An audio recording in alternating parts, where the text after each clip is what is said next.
of Tajnagar.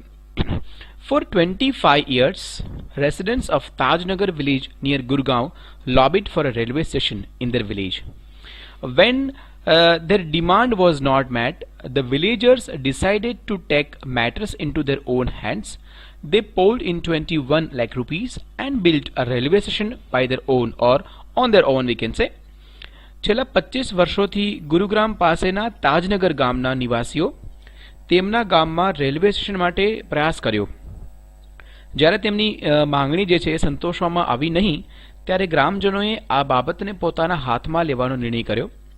તેમણે 21 લાખ રૂપિયાનું ભંડોળ એકઠું કરીને તેમની જાતે રેલવે જે સ્ટેશન છે એ બાંધ્યું છે. Most of 3000 people living in the village R farmers. આ ગામમાં વસતા 3000 લોકોમાંથી મોટા ભાગના લોકો ખેડૂત છે. But such was the burning desire to have a station in the village. Everybody contributed according to their capacity, ranging from 3000 rupees to 75,000 rupees. They donated money for the station and we started the construction in January 2008, said the Sarpanch or Ranjit Singh, the village Sarpanch, the former village Sarpanch rather we can say. કે આ ગામમાં વસતા 3000 લોકોમાંથી મોટા ભાગના લોકો ખેડૂત છે, પણ ગામમાં સ્ટેશન માટેની એવી પ્રબળ ઈચ્છા હતી કે સૌએ પોતાની ક્ષમતા પ્રમાણે ફાળો આપ્યો. 3000 રૂપિયાથી માંડીને 75000 રૂપિયા સુધી તેમણે સ્ટેશન માટે પૈસા આપ્યા અને અમે જાન્યુઆરી 2008માં બાંધકામ શરૂ કર્યું. એક ભૂતપૂર્વ સરપંચ રણજીતસિંહ જે છે એ એવું જણાવે છે. There are a large number of people in the village who need to go to Gurgaon, Delhi, Rewar. There are students who go to colleges. Till now we had to either go to Halimandi or Patli to catch a train.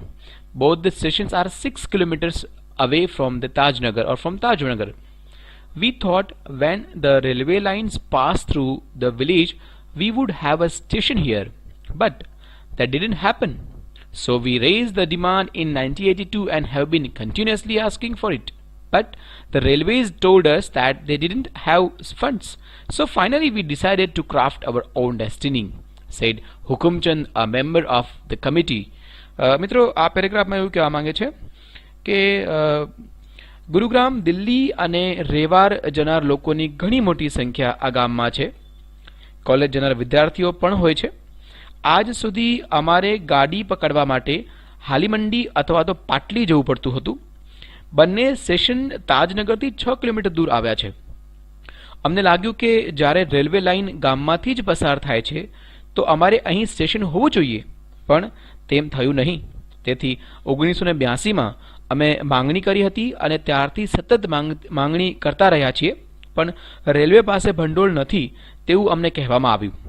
તેથી છેવટે અમે અમારી નિયતિ સ્વયં ઘડી કાઢ્યું અથવા કાઢવાનું નક્કી કર્યું.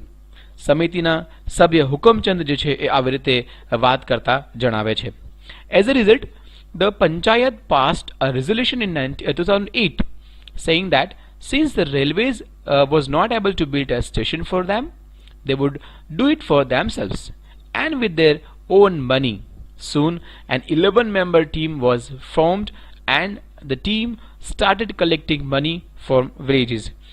પરિણામે 2008માં પંચાયતે ઠરાવ પસાર કર્યો કે રેલવે તેમના માટે સ્ટેશન બાંધી શકતું ન હોવાથી તેઓ તેમની જાતે જ જે સ્ટેશન છે એ બાંધશે અને તે પણ તેમના પોતાના પૈસાથી. તરત જ 11 સભ્યોની એક ટીમની રચના કરવામાં આવી અને આ ટીમે ગ્રામજનો પાસેથી પૈસા એકઠા કરવાનું શરૂ કરી દીધું. પછી જોવા જઈએ મિત્રો કે on 7th January 2010 as a result of their efforts the first railway station in the country was country on which the railway did not have spent a single rupee started operations.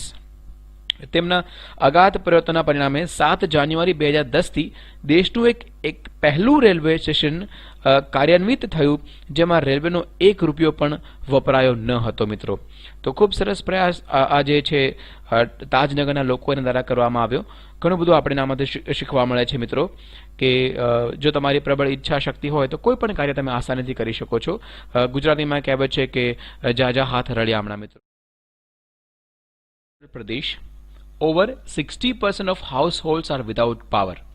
Sitapur district is one such place with no power. A small social enterprise called Meragaon Power, that is MGP, is trying to change things. They are putting 2 solar panels at a time. In just over a year, MGP has connected more than 3,500 customers to solar power mini grid at the village level. મિત્રો ઉત્તર પ્રદેશના ગ્રામ્ય વિસ્તારોમાં 60% કરતા અથવા 60% ઉપરાંત ઘરોમાં વીજળી નથી. આવી જ એક વીજળી વગરની જગ્યા છે સીતાપુર જિલ્લો. મેરાગાંવ પાવર MGP નામની એક નાની સામાજિક સંસ્થા પરિસ્થિતિ બદલાવવાનો પ્રયત્ન કરી રહી છે. તેઓ એકી વખતે 2 સોલાર પેનલ મૂકી રહ્યા છે. આશરે 1 વર્ષમાં MGPએ ગ્રામ કક્ષાએ 3500 થી વધારે ગ્રાહકોને સોલાર પાવર મિની ગ્રીડ સાથે જોડ્યા છે. ખૂબ જ ઉમદા કાર્ય છે મિત્રો. Village by village, MGP is building a network of low-cost solar microgrid that provide 2 LED lights and mobile charging point to all paying households at a cost of 25 rupees per week. That is cheaper than kerosene, which can cost almost double across a month. Solar power as a smokeless source of light comes with added benefit to customers' health. આ પેરેગ્રાફમાં એવું કહેવા માંગે છે મિત્રો કે એક પછી એક જે MGP છે ઓછી કિંમતના સોલાર માઇક્રોગ્રીડનું નેટવર્ક ઊભું કરી રહ્યું છે, જેના દ્વારા ખર્ચ અપાતા ગ્રાહકોને 2 LED લાઇટ અને 1 મોબાઈલનું ચાર્જર પોઈન્ટ અઠવાડિયામાં 25 રૂપિયાના દરે જોડી આપે છે. તે કેરોસીન કરતાં સસ્તું છે, કારણ કે 1 મહિનામાં તેઓ કેરોસીનનો જે ખર્ચ બમણો આવે છે. સૌર ઉર્જા છે એ પ્રકાશનો ધૂમ્રરહિત સ્ત્રોત હોવાથી ગ્રાહકોના સ્વાસ્થ્ય માટે પણ વધારે લાભદાયક છે. એટલે કેરોસીન કરતાં સસ્તું પણ છે અને સ્વાસ્થ્ય માટે પણ ખૂબ જ સારું છે. Installing a microgrid is a grant event in the village and everyone gets involved. In the village of Damdampurva, the team maps the village house by house beneath the scorching mid-day sun, working out where to place each wire so as to connect customer to the power source. Some households join in while others look on, calling out orders of watching the curious proceeding wide-eyed. મિત્રો આ પેરેગ્રાફમાં એવું કહેવા માંગે છે કે ગામડામાં microgrid ઊભી કરવી એ એક ભવ્ય પ્રસંગ હોય છે અને દરેક જણ તેમાં રસ લે છે. દમદમપુરવા નામના એક ગામમાં બપોરના બળબળતા તડકામાં એક ટીમ ઘરે ઘરે ફરીને આખા ગામનો એક નકશો તૈયાર કરે છે, જેથી એ નક્કી કરી શકાય કે ગ્રાહકને પાવરના સ્ત્રોત સાથે જોડવા માટે દરેક તાર ક્યાં મૂકી શકાય. પરંતુ ગ્રાહકો આ કામમાં જોડાય છે જ્યારે બીજા કેટલાક ઊભા આદેશ આપે અથવા તો રસપ્રદ કાર્યને કુતૂહલપૂર્વક જુએ છે. તો ખૂબ સરસ ઇન્ટરેસ્ટિંગ આ જે એક્ટિવિટી છે એ રહેતી હશે મિત્રો. The roof of study BRICS walled home in each village is always chosen as a site for the panels and the batteries. Azaz, one of the company's first electrician to be recruited for the local distributor block, Reusa installs the panel in a southern direction to capture as much as sunlight as possible.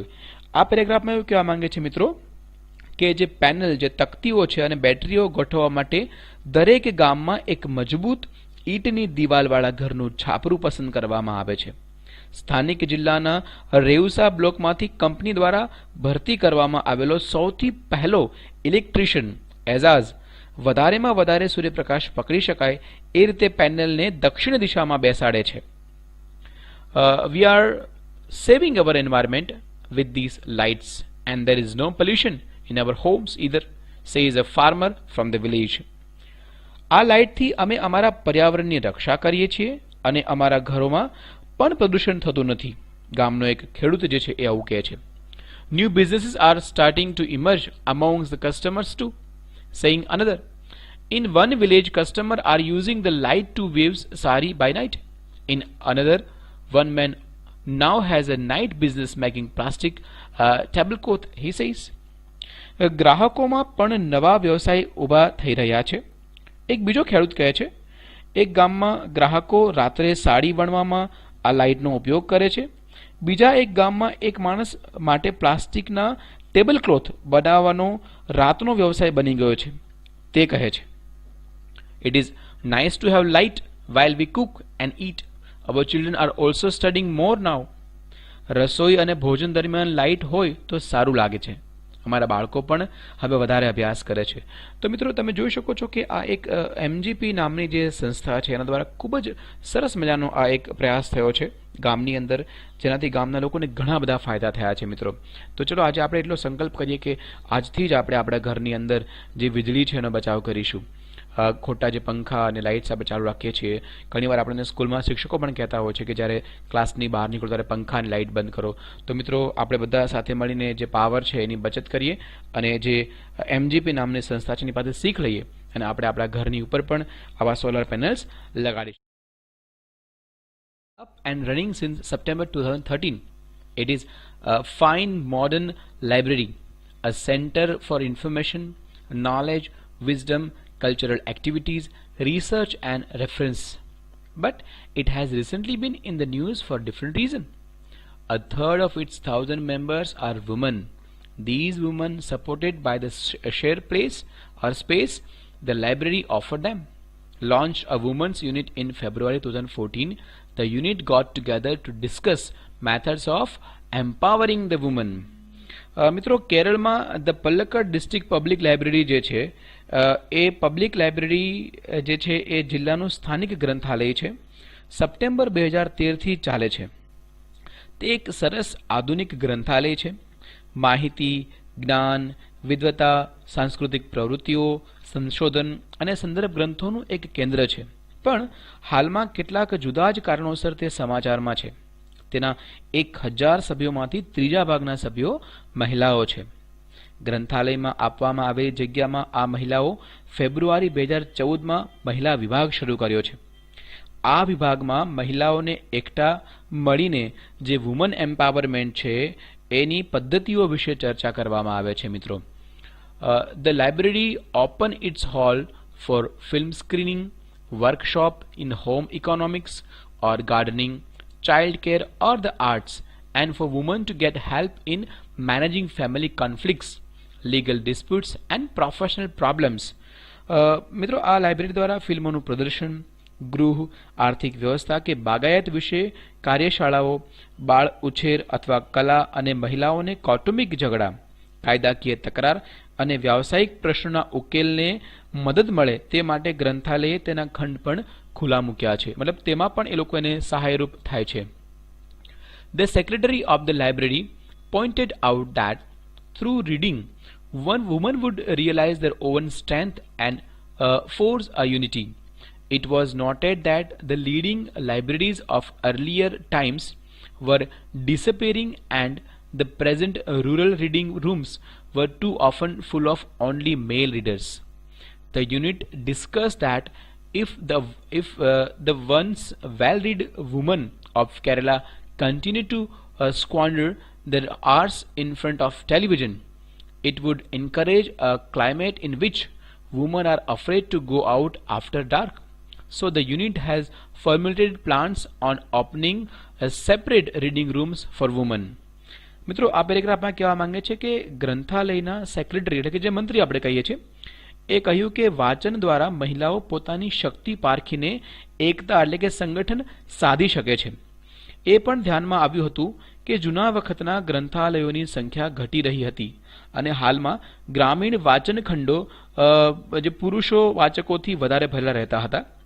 મહિલા વિભાગે ચર્ચા કરી કે જો કેરળની બહુશ્રુત અથવા તો વધારે પડતી સ્ત્રીઓ ટેલિવિઝન સામે કલાકો સુધી બેસીને સમસ્યાનો દુર્વય અથવા તો સમયનો દુર્વય કરવાનું ચાલુ રાખશે તો એક એવું વાતાવરણ ઊભું થશે જેમાં સ્ત્રીઓ અંધારું થતા બહાર જતા ડરશે. આથી મહિલા વિભાગે સ્ત્રીઓ માટે અલાયદા વાંચન ખંડો ખોલવાની યોજનાઓ બનાવી છે. મતલબ એનું પણ એક અલગથી મિત્રો ધ્યાન રાખવામાં આવ્યું છે. Palakkad's district library stands tall as a beacon and encourage women's empowerment through classes, clubs, workshops and reading rooms. And then there are the books which will provide the women the strength they need to make good use of these opportunities. વર્ગો, club, કાર્યશાળાઓ અને વાંચન ખંડો દ્વારા એમ્પાવરમેન્ટને પ્રોત્સાહન આપતી પલ્લક્કડનું જિલ્લા ગ્રંથાલય એક પથદર્શક મશાલ જેવું છે મિત્રો. અને વળી અહીં એવા પુસ્તકો પણ છે જે મહિલાઓને આવી તાકાતો સુયોગ્ય ઉપયોગ કરવા માટે અથવા જરૂરી શક્તિઓ પણ પૂરી પાડે છે. That means they provide all the kinds of book to this woman to get empowered with a different subject knowledge. અને જે આજની સમાજની જે ડિમાન્ડ છે કે સમાજમાં સ્ત્રીઓનું જે સ્થાન છે એ ઊંચું આવી શકે એ માટે પણ આવા સરસ મજાના નવતર પ્રયાસો આ લાઇબ્રેરી દ્વારા કરવામાં આવ્યા છે મિત્રો.